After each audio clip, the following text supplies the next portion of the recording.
Hello 12th class students. देखिए, हमारा P block chapter complete हो चुका है और आज से हम स्टार्ट कर रहे हैं बच्चों D and F block element chapter. और this is the 8th chapter. इस चैप्टर का नाम है बच्चों unit number 8 D and F block elements. तो देखिए, पहले डी ब्लॉक एलिमेंट की स्टडी करेंगे, after that F block element की स्टडी करेंगे हम। तो देखिए, इंपॉर्टेंट चैप्टर है हमारा, काफ़ी नंबर का है ये। इनऑर्गेनिक केमिस्ट्री के चैप्टर होते हैं एस ब्लॉक, पी ब्लॉक और डी ब्लॉक। तो इनऑर्गेनिक केमिस्ट्री हम पढ़ रहे हैं अभी। तो देखिए, डी ब्लॉक एलिमेंट में सबसे पहला बात यहीं पर स्टार्ट होती है हमारी कि डी ब्लॉक एलिमेंट होते क्या हैं भाई। ठीक है, what are the D block elements. Firstly we will define the D block elements. Definition ऊपर लिख रखी है, these are those elements in which last electron goes into the partially filled D orbital. इसका मतलब क्या होता है बच्चों, पार्शियली फिल्ड का मतलब है डी के अंदर पूरे के पूरे 10 इलेक्ट्रॉन्स नहीं आने चाहिए। जैसे जिंक में डी के अंदर पूरे 10 इलेक्ट्रॉन आते हैं, 3D में पूरे 10 आते हैं भाई। तो इसका मतलब जिंक हमारा ट्रांजिशन एलिमेंट में नहीं माना जाएगा। ये रूल के अकॉर्डिंग है, लेकिन माना फिर भी जाता है। तो इस चैप्टर में कुछ इस तरह के कॉन्ट्राडिक्शन हम पढ़ेंगे। अब मैंने डेफिनेशन में क्या लिखा है, पार्शियली फिल्ड डी ऑर्बिटल मतलब n-1 इंटू डी। यानी अगर डी में पूरे 10 भी आ जाएँ तो फिर भी कितने बचेंगे, डी के अंदर 9 इलेक्ट्रॉन बचेंगे, न कि 10। तो कंडीशन ये हमारे पास है, these are called the D block elements. और ये बच्चों 4 सीरीज़ में बांटे गए हैं भाई। एक 3D सीरीज़ होती है, फिर 4D, 5D और 6D series. Each series consist, प्रत्येक सीरीज़ में बच्चों ईच सीरीज़ कंसिस्ट, प्रत्येक सीरीज़ में होते हैं 10 एलिमेंट्स। प्रत्येक सीरीज़ में 10 एलिमेंट्स होते हैं भाई। और डी ब्लॉक एलिमेंट को ट्रांजिशन एलिमेंट हम बोलते हैं। ठीक है, ये क्वेश्चन आता है एग्जाम में कई बार है कि why D block elements are called है, why D block elements are called है ट्रांजिशन एलिमेंट्स। क्यों भाई, समझ लें इसको। 2 नंबर का क्वेश्चन आता है 2 मार्क्स का। ठीक है, तो atomic form and ionic form, ये देखो कोई इसमें D block element are called the transition element because they exist between S and P. पहली बात तो यहाँ पे देखो एस ब्लॉक एलिमेंट है, यहाँ पे पी ब्लॉक एलिमेंट है। यहाँ से 3 से लेके 12 तक बच्चों, 3 ग्रुप से लेके ग्रुप नंबर 12 तक ये है अपने डी ब्लॉक एलिमेंट। ट्रांजिशन का मतलब वैसे भी बीच में होता है। ट्रांजिशन का मतलब क्या होता है, बीच में। और एस और पी के बीच में आने के कारण इनको हम ट्रांजिशन भी बोलते हैं। First thing.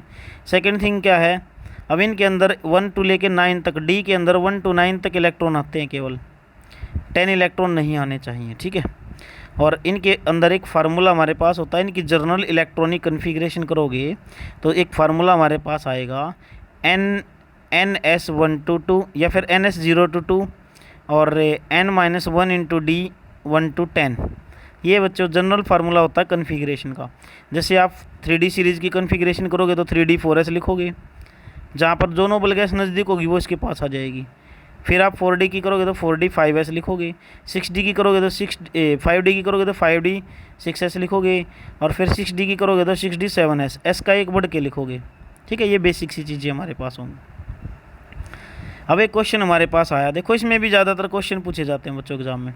Would you classify zinc, cadmium, mercury as transition element, why not और वाई। क्या आप कैडमियम, जिंक होता है, मरकरी होती है और कैडमियम होता है, क्या आप इनको ट्रांजिशन एलिमेंट कंसीडर करोगे। According to definition, transition element are those element which have partially filled D sub shell. भाई ट्रांजिशन एलिमेंट वो होते हैं जिनके अंदर डी में पूरे इलेक्ट्रॉन नहीं आने चाहिए in their oxidation state. But zinc, cadmium and mercury do not have partially filled D sub shell, they have completely filled. इनके अंदर आप देखोगे तो डी के अंदर पूरे के पूरे 10 आते हैं, कन्फिग्रेट करोगे इनकी जब।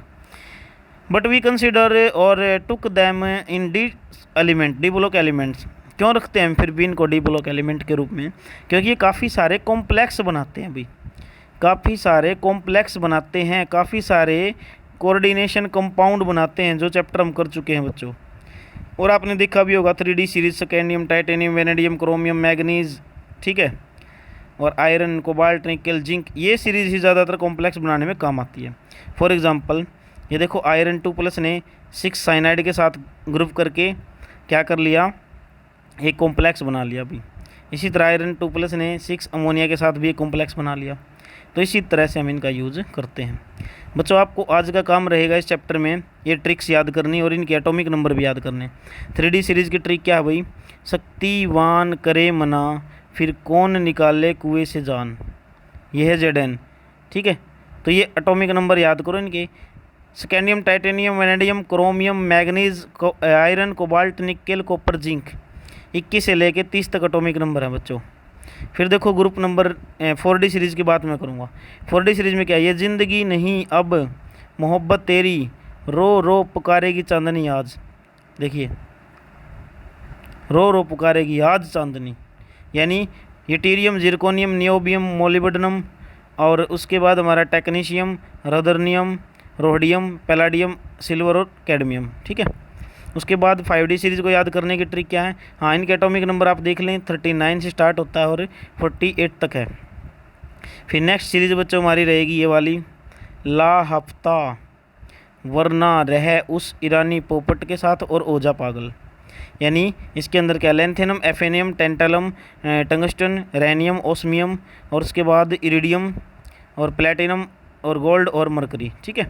उसके बाद एक लास्ट सीरीज़ और हमारी रहेगी बच्चों, इसमें क्या करोगे, अच्छा आर डी शर्मा जी की बुक में होते हैं मैथ्स के डिफ़िकल्ट सवाल। ठीक है। इस तरह से आप इसको याद कर सकते हैं, ये ट्रिक्स हमारे पास हैं। ठीक है। तो आपको देखो 3D सीरीज़ के लिए यहाँ से एक क्वेश्चन आएगा इलेक्ट्रॉनिक कन्फिग्रेशन के ऊपर, और ये कन्फिग्रेशन मैंने कर रखी है हर एक एलिमेंट की। यहाँ देखोगे तो 3D सीरीज़ में देखो 3D1 4s2, फिर करोगे 3D2 4s2, फिर करोगे वेनेडियम 3D3 4s2, फिर क्रोमियम एक्सेप्शनल है। जो बच्चों एक्सेप्शनल है मैंने उसके ऊपर ये डॉट सा लगाया हुआ है, ये पॉइंट सा ये लग रहा है यहाँ पे, देखो ये रहा। तो ये पॉइंट सा याद रखने आप, ये एक एक्सेप्शनल केस है। यहाँ एस के अंदर एक आएगा, बाकी सभी में एस के अंदर 2 आएंगे, क्योंकि ये ऑफ फील्ड होने के लिए एस वाले का एक इलेक्ट्रॉन ले लेता है, स्टेबल होने के लिए एक इलेक्ट्रॉन ले लेता है, इसी वजह से। फिर हमारा कंटिन्यूस चलता रहेगा। एक एक्सेप्शनल आएगा कॉपर का। कॉपर में भी क्या है, 3D9 4s2 होनी चाहिए थी कन्फिग्रेशन, बट 4s का एक इलेक्ट्रॉन ले लेता है कॉपर, ताकि पूरा फुल फील्ड होने के लिए, स्टेबल होने के लिए, बस। और तो सारा सेम सब कुछ है। तो ये था बच्चों आज का होमवर्क हमारा जो आपको दिया गया है, इसको अच्छी तरह से राइट करें और समझें और लिखें। Thanks for